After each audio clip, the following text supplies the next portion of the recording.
This week in Agribusiness, serving America's most essential industry, with agriculture broadcaster Orion Samuelson and yours truly, Max Armstrong, and featuring agriculture meteorologist Greg Solier. This week in Agribusiness is brought to you by Firestone. You never farm alone. Coming up on this weekend's broadcast, it sure did warm up in Texas, but the agriculture disaster is not gone yet. Hello, everyone. Welcome to the broadcast this weekend. In from the cold is Mr. Pearson. Maybe I came in from the cold. I think you came in from the cold, Max. Good to see you. Well, we saw the images, of course, the past few days of what was happening in the Texas agriculture industry. We want to join a Texas farmer right now to share some comments about what took place, because we saw this gentleman on television just last weekend, John Paul Deneen III from Waxahachie, Texas. Yeah, you were on, I think it was Fox News, maybe some other channels, calling attention to that disaster in the state. Is it all behind you now? You know, the cold is behind us. We appreciate y'all shutting the back door there and kind of keeping that cold to the north. We're starting to, thaw out, but the damages and the effects of this are going to unfold, weeks and months ahead, even years ahead for our citrus producers down in South Texas. John Paul, we talk a lot in the north about the cold and this bitterly cold weather that swept down all the way to you guys, and the impacts of the cold are different in North Dakota versus Texas. Tell us a little bit about why Texas was hit so hard and why this is such an important issue in the state down there. Sure. So, Texas is geographically large, and so our panhandle folks, they're used to a little more of that cold, but you got to keep it in perspective. They still had record-breaking cold, even though they are prepared for the cold and had issues. But for us, say that Dallas, Wichita Falls line south, we'll get a brief cold. We might get down into the teens overnight, something like that, then we rebound back in there. This was different. This went all the way to the coast with bitter cold, and where I was, south of Dallas, about 40 miles, we were below freezing for 7 days continuously. Woke up at -1 in the morning and 0 in the morning, which is just unprecedented for us.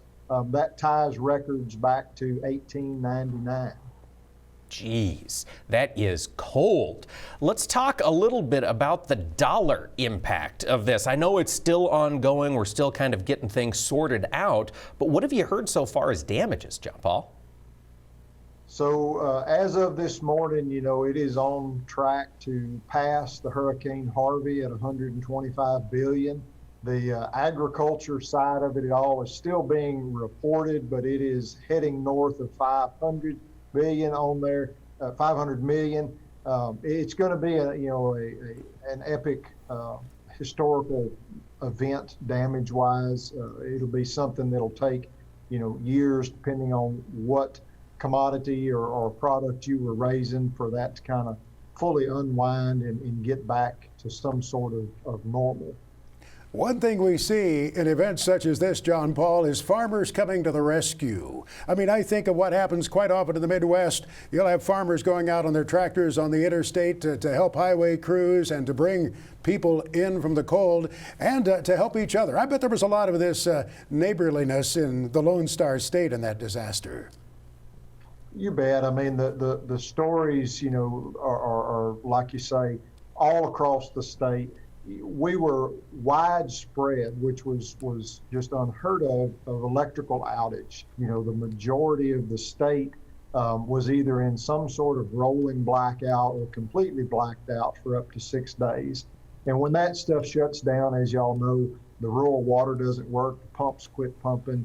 They couldn't get water to their livestock. So those operations that maybe had some generators and stuff like that, you had folks that were bringing, their neighbors into their garages, their houses, trying to, kind of have some warm spots. The churches opened up that did have some power to allow folks from the community to come in there and get warmed up. And then just the folks, trying to shelter those animals.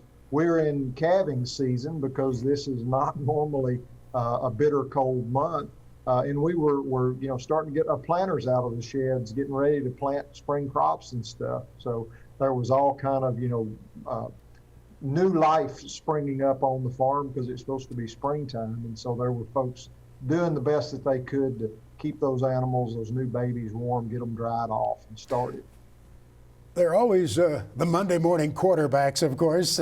We in the media have a tendency to do that, but what could you do differently? In other words, looking toward the future, are there some changes you can make? Bury our water lines deeper when we go back and repair some of those things. Try and put in some of those, like y'all have, those anti-frost faucets that shut off down under the ground. Those are just not things, basic things that we have in this part of Texas, because of the cold. Certainly, looking at some backup generators, things like that for your essential items that you need to keep warmed up or keep moving, because the shutdown of the electrical, without that, it didn't matter if you had heat lamps or warming pipes or defrosting units. Without that electrical power, it was all useless. There was nothing you could do. John Paul, we enjoyed many years ago being at your place, visiting with you, your wife Heather, your family. We look forward to getting back sometime. Thanks for joining us here this weekend. Thank you for the opportunity. I appreciate it. John Paul Deneen III, Waxahachie, Texas is his hometown. Well, it's time to dig into the markets, and we are seeing continued volatility. To help us make sense, Dale Dirkholz from Grain Cycles is joining us. And Dale, I want to talk old crop soybeans right off the bat. Early in the week, prices screamed higher. We went north of $14 in both the March and the May. As we got towards the tail end of the week, though, those levels started to be tested. Why can't this market find strength north of $14? Well, one thing to begin with, the late wheat break, we had a weekly export sales, and it doesn't matter which commodity you look at in the grains. It was just, the numbers were dismal. And I think that was part and parcel to what happened on Thursday with the break. But as I go back and look at the market action we've had when we've been up in these levels here, let's say over the course of the last couple of weeks now, it seems like just in general, the markets have to work a little bit harder when you look at like a half hour or an hourly chart to go up than it does to go down. It seems like when we have a break in these markets, it's just like we hit a vacuum of anybody that wants to buy anything. That's to do with two things. Number one, you got to remember, we're north of $5 on corn, we're north of 14 or have been on beans. And you expect that volatility. So things are running out of steam at this point, or at least seemingly so. We need continued new fuel. The other thing that kind of bothers me at this point in time that we've often forgot about at this point, we're starting to home in on the fact this rally started. The lows were almost a year ago now. So, we're getting kind of long in the tooth as long-term rallies go. We're getting a little long in the tooth, and we're getting long in the tooth at the same time that South America, Brazil in particular, is making some progress getting those crops out of the field. Dale, with regard to South American soybean supply, what have you heard recently? Well, they're keeping those numbers up in there in the low 130s. I see 132, I see 133. I saw a number here today that was 134 as far as supplies. Harvest is really starting to move forward now. Mato Grosso is getting up north of a third done at this point. We've got some truck backlogs, but basically what that says is we're basically backlogging where we're unloading trucks onto either barges or ocean boats. We've got a fleet, for lack of a better way to put it, of ocean vessels to load sitting off port in Brazil right now. Chinese crushers here on Thursday basically said, hey, if supplies coming out of Brazil tighten up a little bit, we're just going to slow down a little bit. We're going to take a temporary break in here at this point. So it looks like they're going to sit back and wait on these Brazilian supplies to get to them. So I don't think they're going to be buying any more interim supplies out of the U.S., or at least very minimal if they do. So let's talk old crop bean prices then, Dale. If China is going to sit out the rest of the U.S. marketing season and wait for Brazil to come online, old crop highs in on the soybean side? Could be. We don't have any confirmation of that yet at this point. You know, underneath the market, the thing I've been watching is roughly about the 1330 level, whether you look at March or May beans. And if we go down below there, my biggest fear is we start to hit a lot of stops from funds that are still holding long positions at this particular point in time. And we do know there's a lot of investment money in the market. Beans, they've kind of dithered off a little bit. Corn is still staying relatively high. So now you have to start to be more worried about if the markets do have one of these breaks and start to break under critical support levels, the industry the money is going to go out quickly. Yes, when that tide moves, it could go out fairly quickly. We'll pick up that conversation with Dale Dirkholtz when we come back. This portion of This Week in Agribusiness is brought to you by the Soybean Checkoff. Tips, videos, how-tos, and more. If it has to do with ag tech, you'll find it in the Tech Tool Shed, your unbiased one-stop resource. And we're back talking markets with Dale Dirkholtz of Grain Cycles. And Dale, we talked about the soybean market. Let's talk about corn, old crop in particular. Where do we go from here? You know, the one thing we got to keep remembering as far as corn is concerned, and it's different in beans as far as old crop, we're still working with 1.5 billion carry out. And yeah, you can be optimistic on exports. So maybe you go down to 1.4, but to be a wild bull, you probably have to have a carry out number that gets down to 1 billion bushel.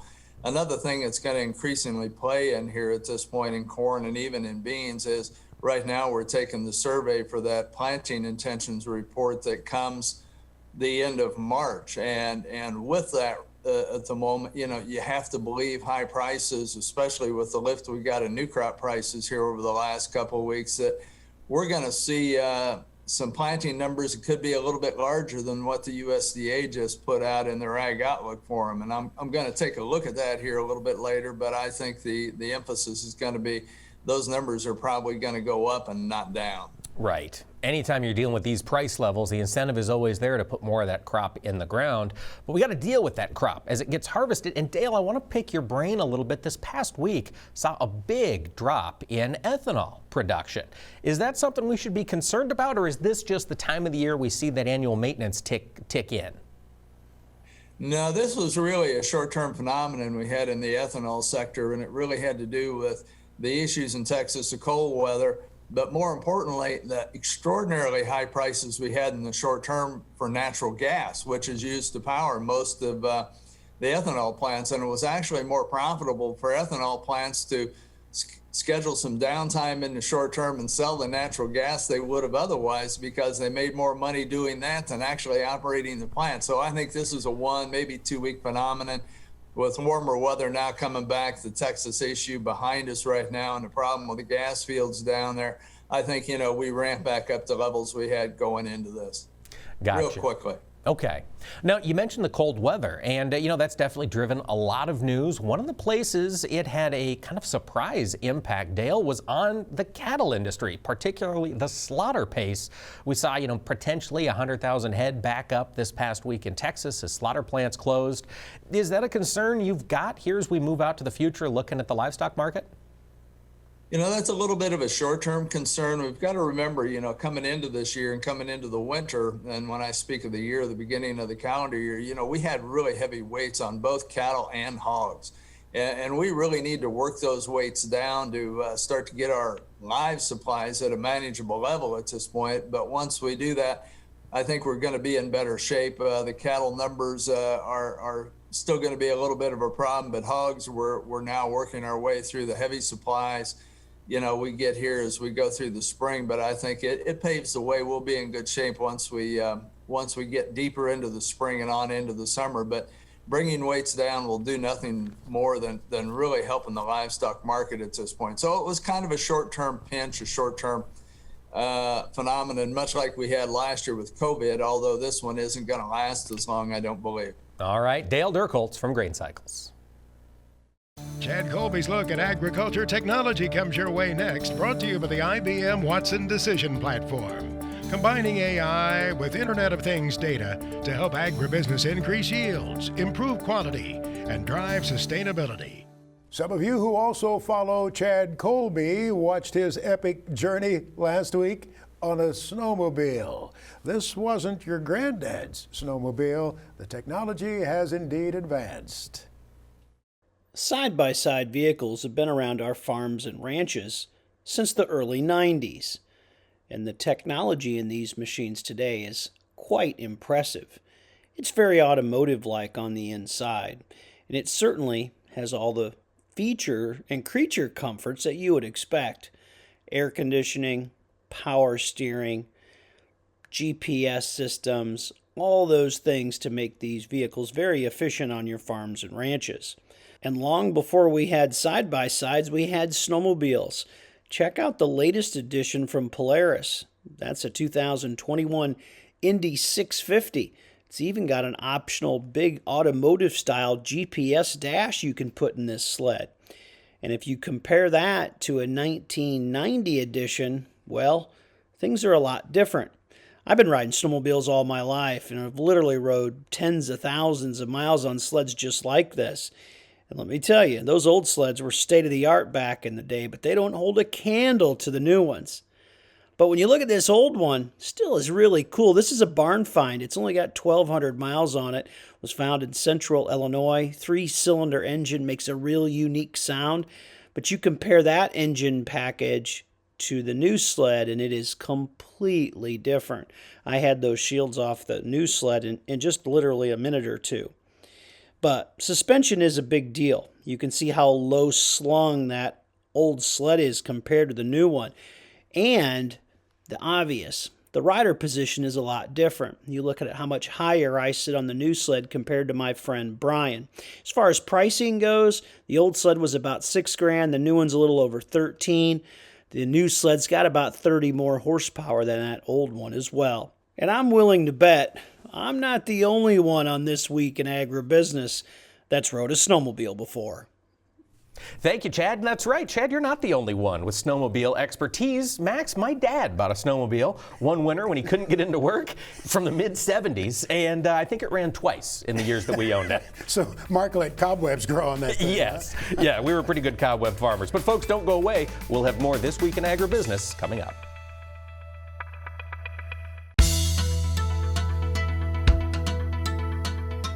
Welcome back to This Week in Agribusiness. Over the past year, the past calendar year, the past 12 months have seen a lot of challenges, a lot of highs and lows for people in agriculture, from the COVID lockdowns back in March to the grain rally at the end of the year. It's kind of been whiplash emotionally for a lot of folks. Max, it's been a struggle. There have been a lot of peaks and troughs, and for some, it's kind of an emotional trough right now. I noticed this in some of the ag Twitter chatter the other day, that some folks are a little bit low. Seasonal, maybe that's part of it. I wanted to visit with an agriculture wellness advocate about that. And Adrian DeSutter is also on the farm in Illinois. You have a front row seat for watching this. And I guess maybe we naturally, this time of the year when there's so much cold weather and we're inside, we're in a pandemic, maybe folks are a little bit low, but I'm picking up on this. What's going on? Yeah, well, thanks for having me, Max. And I think this conversation about mental health in agriculture is just really critical because we, like you said, we are an industry where we have highs and lows, and that doesn't go away. It doesn't matter what year it is. So it's always a conversation we need to have. Winter months are especially tough because we don't see a lot of sun. We're cooped up right now. So, we're isolated families anyway on the farm. But this whole COVID thing has really posed a challenge because those meetings and those in-person events aren't there, so we don't have any break from this kind of monotony that we've got going on at home right now. I think many in agriculture would say, buck it up, pal. It's a tough business. You're a tough character. There are those who would say that. But what can we do to be a little more sympathetic, empathetic, I should say, and to maybe be a part of the solution here and help someone through a difficult time? Absolutely. Well, that's just it. Everyone deals with stress differently. And just because you manage your stress in a different way doesn't mean that you can or can't be a farmer. It just means you have to know how to manage it in the way that works for you. So I think one thing in agriculture that we do a decent job of is patting each other on the back, stepping up when we need to. When you've got a farmer who can't get a crop out or has an injury or has a tragedy or something, we're pretty good at rallying the troops and getting things done. And we need to do that for agricultural mental health as well. We need to make sure that we're being vigilant, kind of keeping an eye out for each other, watching for changes in people's behaviors and in people's moods, and then not waiting for those people to ask for help. It's more important for us to step out of our comfort zone and talk to those people and reach out to those people. And it doesn't have to be in a sympathetic way per se, but just saying, hey, what's going on? You know, these are the things that I'm noticing, and you know, I'm here. You know, I'm ready to listen. And people aren't always ready to talk right away. So I think it's really important to be persistent, not naggy, but persistent with our kind of touching base with people. Touching base, I'm here. And that hit a chord with me. I realized back, maybe, I guess it was during the holiday period, that I had withdrawn some. I wasn't maintaining the kind of contact with folks that I routinely did. I wasn't picking up the phone as much, certainly wasn't going to visit people. Maybe we need to make, and I did, maybe we need to make a concerted effort to call folks a little bit more, especially if we sense that they're going through a rough patch.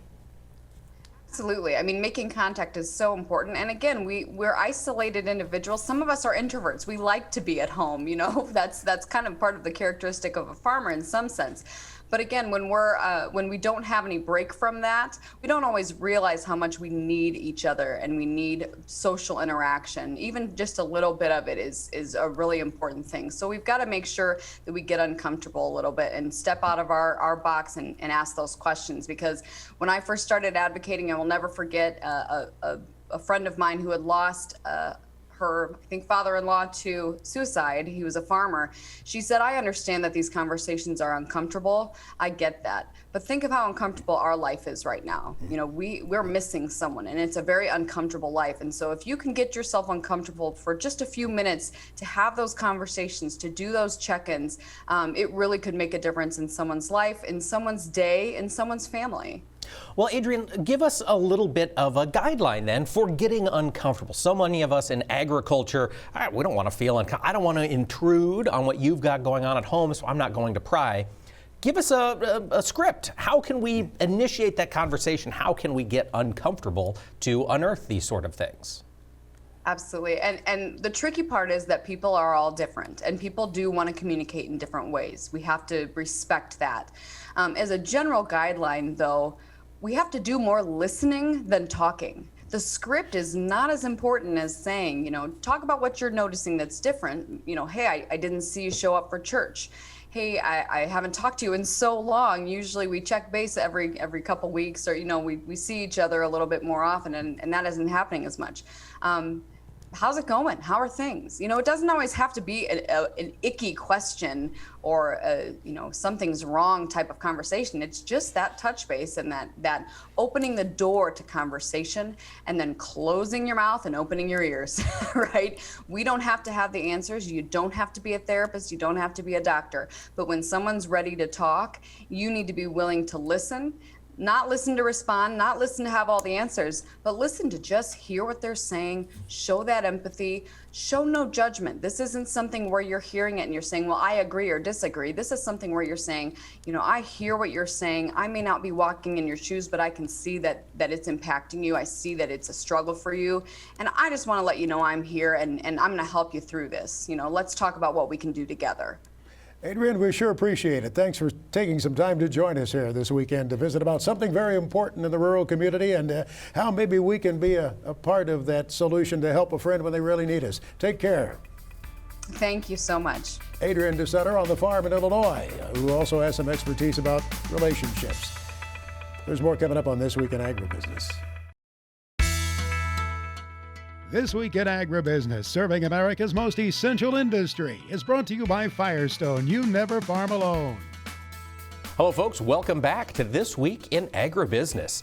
Max, we are coming to the end of Green Bin Safety Week, but there are a lot of companies out there working to help make sure that farmers are safer when they're working around grain bins. Yeah, and some of the folks with rural volunteer fire departments need to know they have the opportunity to get one of those rescue tubes. Absolutely. It's an effort of nationwide agribusiness where they're trying to equip these rural departments and give them the training to get a farmer out of trouble if he or she gets stuck in a grain bin. Brad Liggett is the president of Nationwide Agribusiness. He said, yeah, knowing what to do is crucial.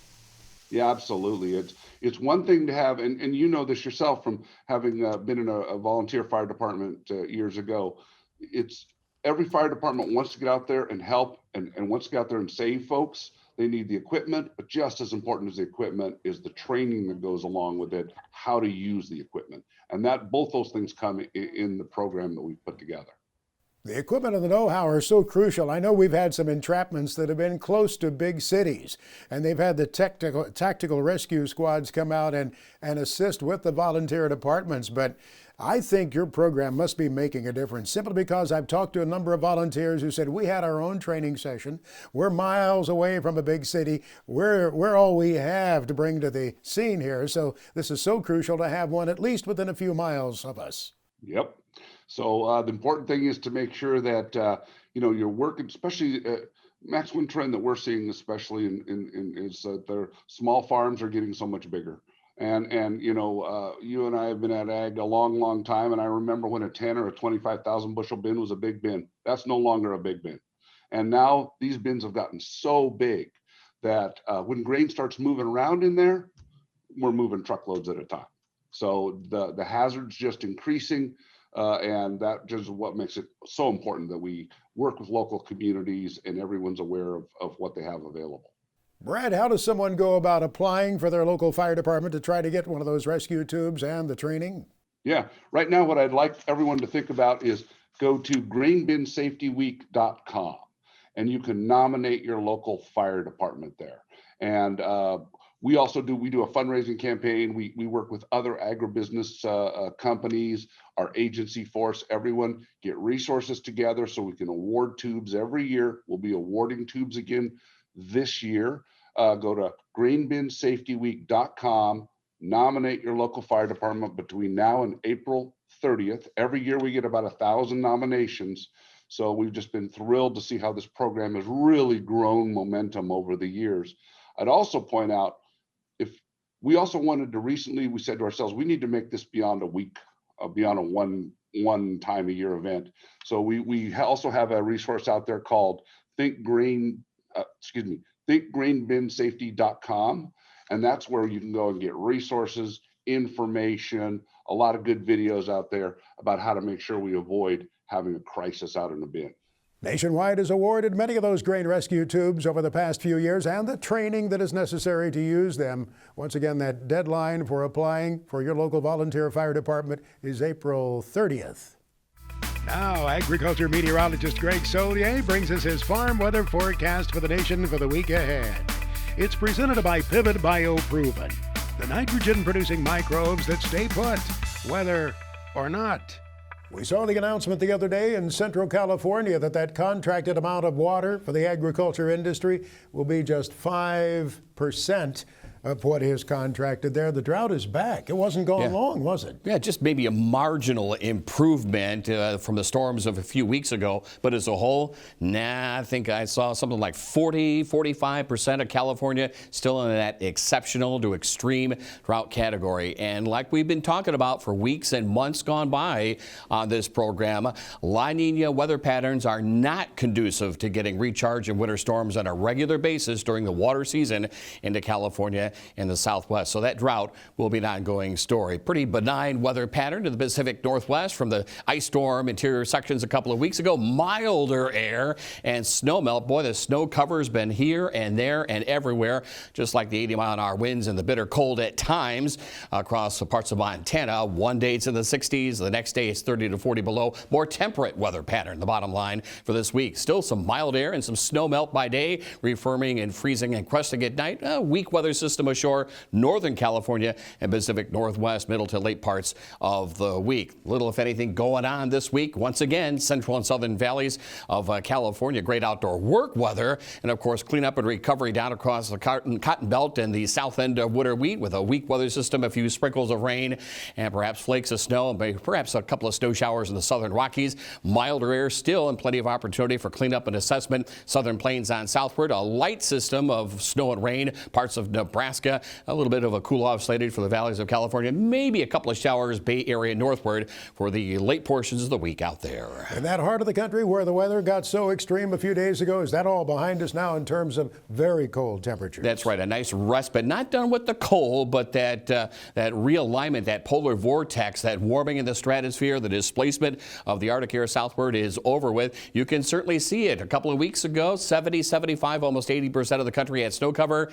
Now down to about 25 to 35%. So we've melted it away, especially over the central and southern Corn Belt, parts of the plains. Delightful outdoor work. Watch your step and some of those softening grounds in the streams and rivers. Ice jamming will be coming into play. Little, if any, organized weather across the Corn Belt for this week. Slightly colder air up towards the Sioux. Weak weather system and some light moisture expected for parts of the Great Plains. So at least there's high pressure, some wind, some dry time, and the cleanup and recovery continues on across Texas, Gulf Coast areas. A couple of showers. There's more rain in the forecast in through Texas with warmth that'll be spreading into the Gulf Coast area. Some light moisture for parts of Kansas the end portion of the week. Several folks in the east and southeast have had plenty of moisture. The rain gauge there in the Piedmont of North Carolina has not had many empty days. That's right. It's been running on over this week. I think there's a little more action to the maps and charts when we get to it down in that part of the country. Otherwise, a fast-moving Pacific system here back into high pressure, seasonal to above on temperatures, a little wind for the upper Midwest, and we'll drive perhaps a couple of snow showers and flurries over the Great Lakes region. A light mix of rain and snow, western Corn Belt late portion of the week. It's high pressure, pleasant temperatures moves into the northeast of New England. And again, it's these frontal boundaries, one across areas of the Rio Grande, another one making its way out of the eastern Carolinas. A short respite in the wet weather, then here it comes, Gulf Coast area, new low out of Texas. We ultimately replace high pressure and sunshine with more rain for the late portion of the week, maybe an inch or more. Now, Greg Soye is back with his extended farm weather forecast for the country. Presented by Pivot Bio Proven. Visit pivotbio.com to find a representative near you. We know some folks in the cattle industry who'll say they're glad to have the calving season over. But take a look at this picture, posted with the National Cattlemen's Beef Association. This calf was rescued in Colorado by the rancher, brought inside, and there's Elmo. That's the cattle dog Elmo, cuddling up and licking the face of that calf to help it survive, bringing that calf Valentine to a full That's a recovery. good cattle dog, is it not? Yes. What if your guys would do that? Well, don't get me started on that. Sorry about that. How are we looking for the weather in the week ahead here? Far quieter weather picture, both with temperature and moisture. Now, that applies to the heartland. Now, we've got more rain in the forecast for parts of eastern Texas, Bayou country, southeastern part of the country, another inch or two. Here's the average rain snow line. And while there may be quarter to half inch in spotty to scattered amounts, primarily little rain into parts of the central Corn Belt, maybe some moisture Pacific Northwest towards the upcoming weekend into the Northeast and New England as well. Well, some folks have said, we like this warm up a little bit. Will it be warmer as we go on through the month of March? At times and in places and in spots, and this is good news here with a northward push of the jet stream, slightly cooler back in the valleys of California, thaw-free cycles across the Corn Belt. Who's to complain? And a hint of springtime from Texas into the southeastern part of the country, including Florida. But there's more moisture back in as well. This is good news. Pacific Northwest, some snows to the upper Midwest, parts of the Corn Belt, rain at the Ohio Valley, high and dry southern Texas, into parts of Oklahoma and parts of California as well. Bill Borgoff at the National Weather Service office in Minneapolis said he wouldn't be surprised to see a 70 in Minneapolis in the month of March. Possible. Maybe it was just right there when we saw it. Shouldn't be long lasting, or maybe it's here. But look at this range of temperatures. Late season cold upper Midwest through the western states. And by the way, spring clocks in 4:23 officially in the central time zone on the 20th in the morning. That's astronomical spring, and it's certainly a feel of it over the southeastern half of the country. Stormy weather pattern as well. We're going to ramp up a pretty busy severe weather season, may get going in that week, parts of the central and southern plains and Corn Belt locales too. Well, as we go toward the end of the month, how are we shaping up there? Any warmth? From a temperature standpoint, cold air retreats northward, some warmth over California, parts of the southeastern part of the country. Busy weather pattern, Pacific Northwest across the Corn Belt into the northeast of New England.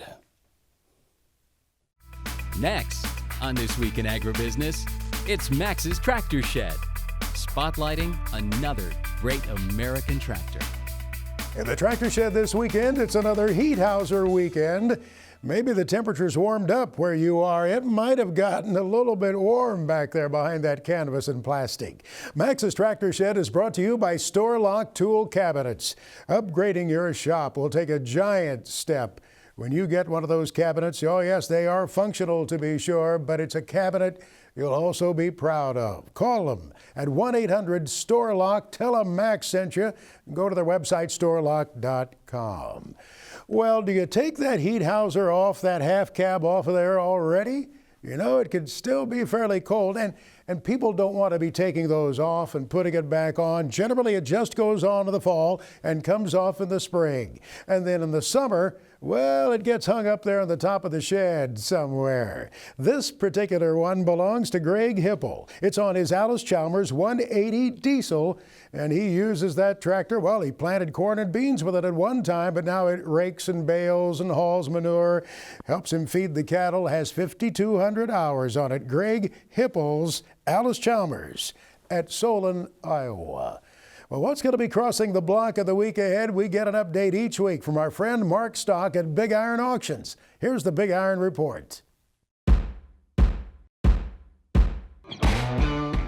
Well, folks, March the 3rd, Max, we're going to have over 2,000 items selling from 20 different states, including the Lazy Day Farms Retirement Sale in Vienna, Maryland. They've got 41 items. Attend their public inspection on March the 1st from 10 a.m. to 2 p.m. They'll be selling their John Deere 9670 four-wheel drive combine, their John Deere 7230R mechanical front tractor with only 1,409 hours. They've got a John Deere 6615 mechanical front tractor. They've got a Ford 8670 mechanical front. They've also got a 2011 John Deere 1790 CCS no-till planter. It's a 12-row 30, 23-row 15 no-till planter. Also, check out Galen and Linda Moeller's retirement sale. They've got a John Deere 8320R mechanical front tractor with only 496 hours. They've also got two Brent 644 gravity wagons. John Sanders from Idabel, Oklahoma's got a John Deere 8345R mechanical front tractor. Anderson Feed and Hardware from Delognia, Georgia, will be selling a Mahindra Max 28 XL Shuttle four-wheel drive subcompact utility tractor. Reuben Richardson's from Yuma, Colorado. They will sell their John Deere S660 combine and two Brent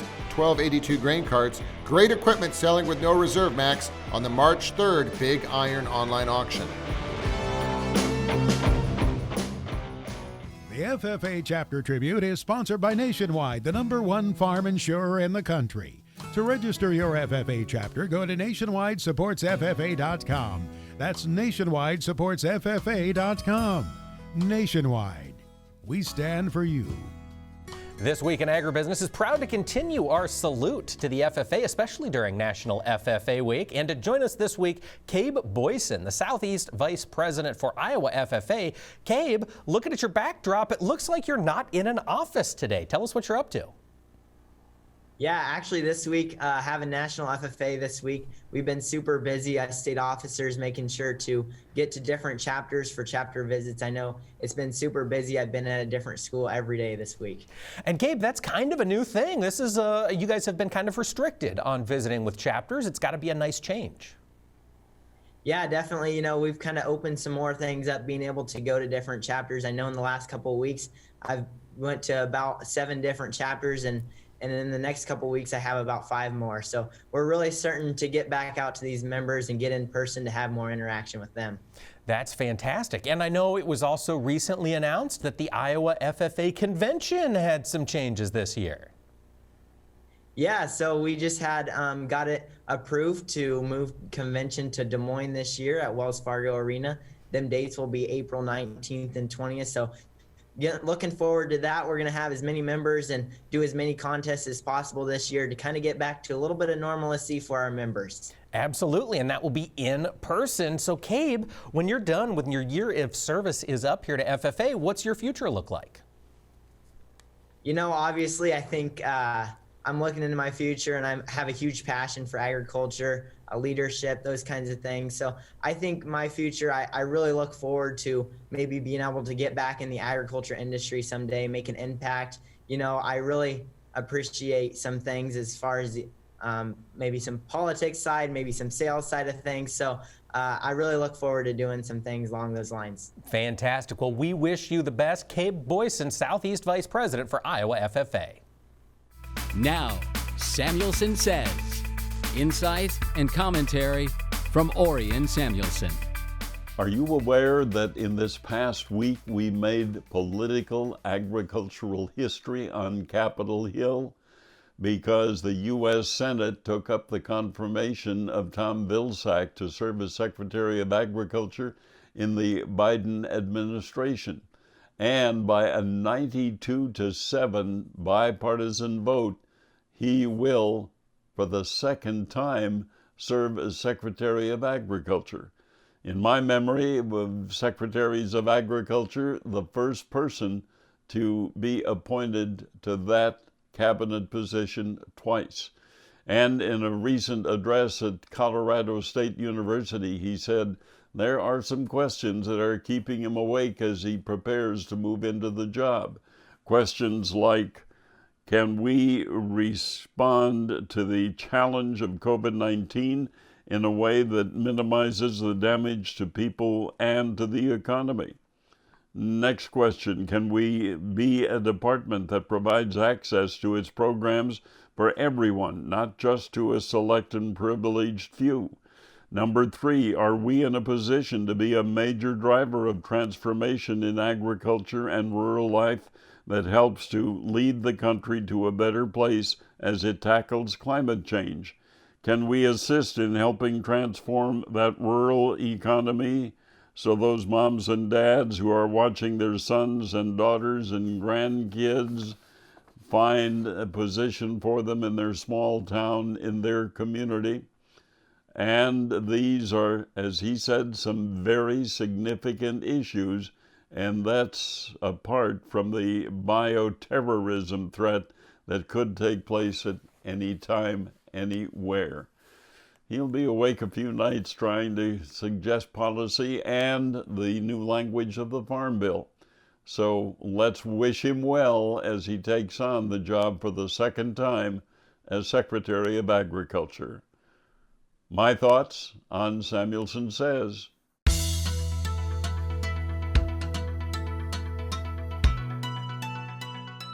Growers are gearing up for spring tillage, and if you're looking at making some additions to the farm equipment-wise, be sure to check out the Farm Progress virtual experience. Here's footage of the Kinsey Mock till in action. The Kinsey Mock till.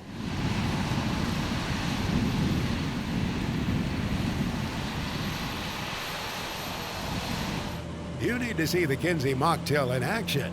A versatile, heavy-built, low-maintenance tillage tool that operates at high speeds without creating compaction layers while producing an eye-appealing finish.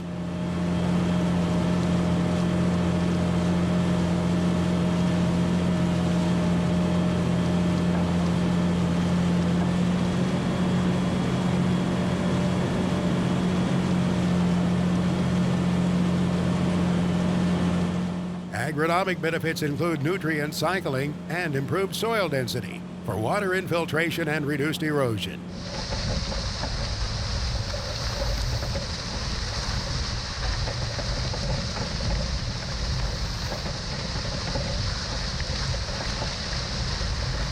Two rows of concave discs with independent torsion springs and a corrugated rubber furrow roller work to fracture, lift, mix, break up, level, and firm the soil for spring seed bed preparation or fall residue management.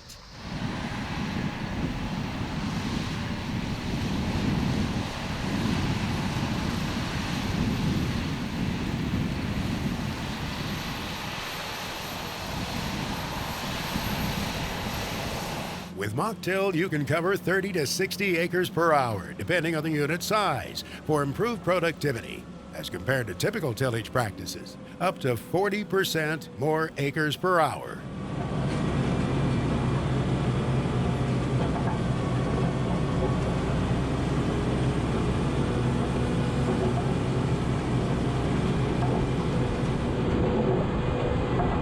The frame weight ensures disc blades remain at a consistent working depth for optimal performance and long-term durability at high speeds.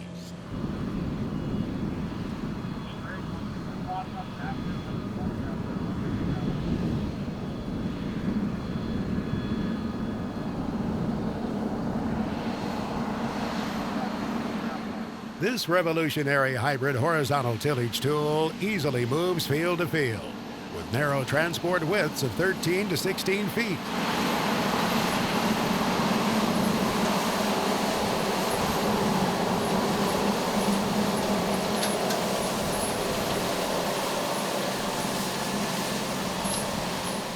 Oversized sealed bearings, greaseless bushings, nickel-plated pins, and other quality components ensure low maintenance and long wear life.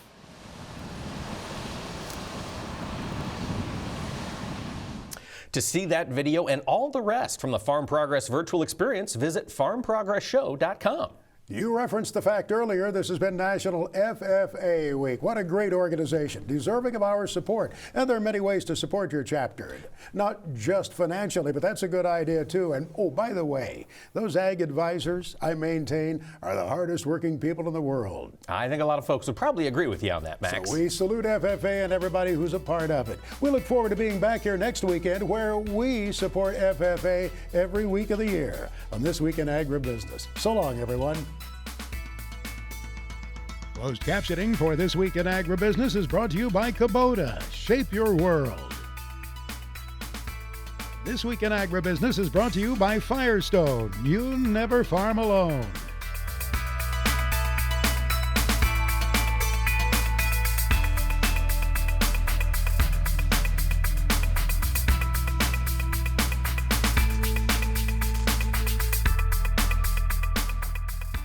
This Week in Agribusiness is produced by Omax Communication in association with 22 Creative Group. We invite you to visit us online at agbizweek.com.